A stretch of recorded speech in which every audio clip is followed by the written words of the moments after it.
Padu persen ongkos garap dengan hasil. Hasil 30 empang. Hasil 30 empang.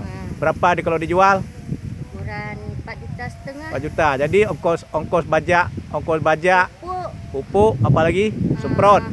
Ongkos orang nanam. Kalau nanam Bajak padi, bajak sawah. berapa? Ukuran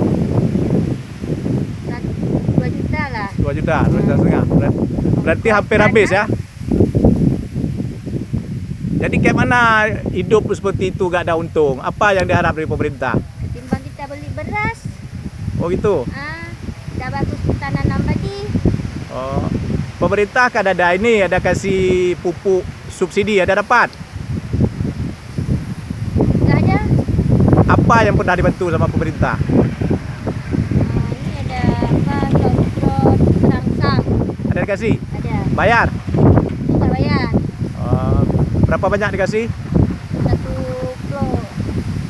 liter lah. 1 botol. 1 botol. Ada pernah datang penyuluh kemari diajari cara bertani sama pemerintah? Oh, enggak ada.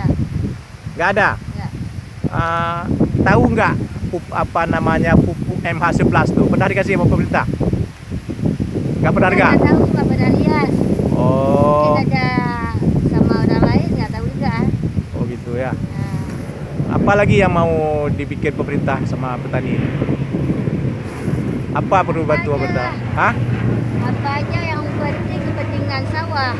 Oh gitu. Oh, di sawah dicepret nak lewat pesawat. Kita pakai sawahan. Ya, jom mari jumpa panjang oh. 10 minit, dah 2 minit tu. Tak beres ha.